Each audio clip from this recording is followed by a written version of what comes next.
নির্বাচন সংলাপসহ নানা ইস্যুতে রাজনীতিতে আবারও উত্তাপ ছড়াচ্ছে। এর মাঝে কার্যক্রম নিষিদ্ধ আওয়ামী লীগও নতুন করে কর্মসূচি ঘোষণা করেছে। সার্বিক পরিস্থিতি নিয়ে আলোচনা করতে আমাদের সাথে যোগ দিচ্ছেন ঢাকা বিশ্ববিদ্যালয়ের রাষ্ট্রবিজ্ঞান বিভাগের অধ্যাপক কাজী মোহাম্মদ মাহবুবুর রহমান।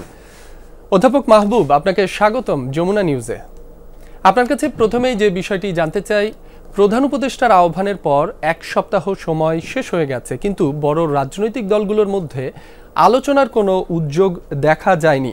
তাহলে ঐকমত্য কমিশনের সুপারিশের ভবিষ্যৎ কি বলে আপনি মনে করেন?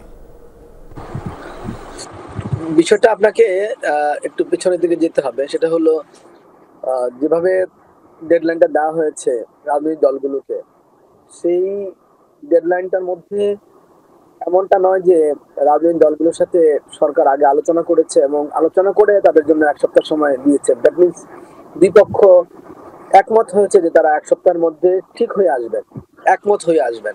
তো রাজনৈতিক দলগুলো যে এক সপ্তাহ সময়ের মধ্যে একমত হয়ে আসবেন সরকারের কাছে কোনো একটা প্রস্তাব নিয়ে, সেই ব্যাপারটা তো রাজনৈতিক দলগুলো একমত হয়নি বা তাদের সাথে সরকারের কোনো কথা হয়নি এই বিষয়টাতে। এটা তো আসলে একতরফা একটা ডেডলাইন হয়েছে। এটা যদি দুই পক্ষ মিলে আলাপ আলোচনার ভিত্তিতে বলা হতো যে ঠিক আছে, সরকার ঐক্যমত্য কমিশনের মাধ্যমে একটা 6 মাস ধরে 8 মাস ধরে আলোচনা করেছে এবং এটার অবস্থা এরকম, এখন যেহেতু আরো ভিন্নতা দেখা যাচ্ছে, তো আপনারা রাজনৈতিক দলগুলো একমত হয়ে আসেন। এই ব্যাপারটা যদি সরকার রাজনৈতিক দলের সাথে আলাপ আলোচনা করে তাদেরকে এই সময়টা দিত, তাহলে এইরকম পরিস্থিতি হতো না। কিন্তু এখন তো এটা এমনটা হয়েছে যে রাজনৈতিক দলগুলো আমার আপনার মতে শুনেছে, মানে আমরা যতটুকু বুঝতে পেরেছি যে তারা এক সপ্তাহ সময় পেয়েছে একমত হওয়ার জন্য। এখন এভাবে তো একতরফা এক সপ্তাহ সময় দিলে এটার রেজাল্ট আশা করা তো কঠিন।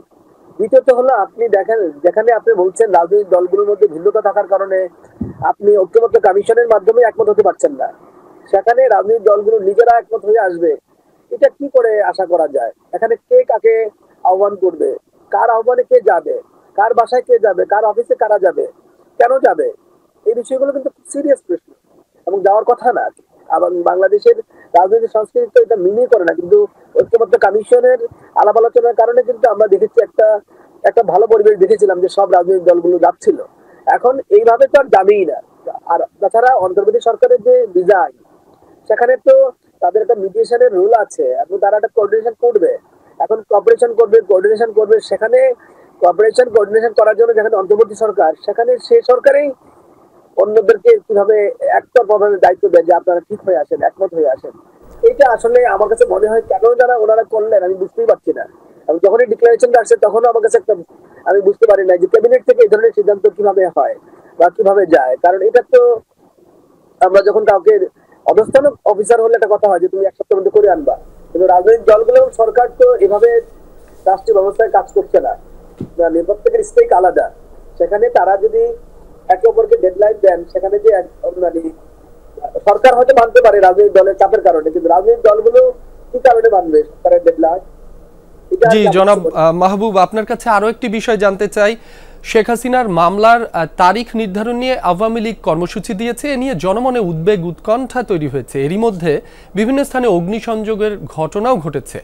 তাহলে কি রাজনীতিতে আবারও সংঘাত সহিংসতা ফিরছে? রাজনীতিকে গুণগত পরিবর্তনের জায়গায় যদি আপনি না নিয়ে যান, রাজনীতি যে কারণে আপনি কর্তৃত্ববাদের পতন ঘটিয়েছেন, যে কারণে আপনি ফেসিবাদের পতন ঘটিয়েছেন, কর্তৃত্ববাদ ফেসিবাদ বলেছেন, যে কারণে গত 15 বছর আপনি আন্দোলন করেছেন নির্বাচনের জন্য, জনগণের ভোটাধিকার দেওয়ার জন্য, সেইগুলো যত দ্রুত ফিরিয়ে দিতে পারবেন ততই তো মানুষের স্বপ্নটা পূরণ হবে। তখন মানুষ মনে করবে যে হ্যাঁ, আগের তুলনায় আপনি কি পরিবর্তনটা এনেছেন। এই পরিবর্তনটা খুব জরুরি, যে আপনি যে পরিবর্তনের কমিটমেন্ট দিয়েছেন সেই পরিবর্তনটা আপনি কতটা এনেছেন। এইটার উপরে নির্ভর করে আপনার একটা জাতির স্থিতিশীলতা, একটা জাতির ঐক্য নির্ভর করে ওইটার উপরে। আপনি কাউকে কন্ডেম করতে পারবেন, কিন্তু সেই কন্ডেম করার পরের যে পরিস্থিতি, সেই পরিস্থিতিতে অবশ্যই আপনাকে আগের পরিস্থিতির তুলনায় ডিফারেন্ট কিছু দিতে হবে। সেই ডিফারেন্সটা কি, আগের পরিস্থিতিতে যে প্রবলেম গুলো ছিল সেগুলো কভার করা। সরকার অনেকগুলো কভার করার চেষ্টা করছে, কিন্তু তার ফলে যে সবকিছু ঐক্যবদ্ধ হয়ে যাবে, সবকিছু ঠিকঠাক হয়ে যাবে এক মুহূর্তেই বা এক বছরের মধ্যে, এটা না।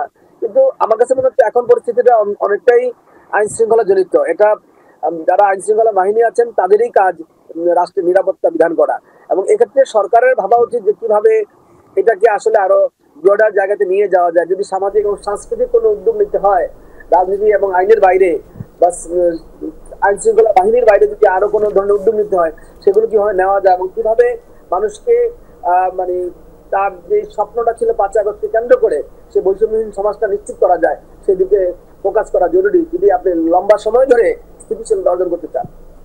জি, অধ্যাপক কাজী মোহাম্মদ মাহবুবুর রহমান, আপনাকে অসংখ্য ধন্যবাদ আমাদেরকে সময় দেওয়ার জন্য।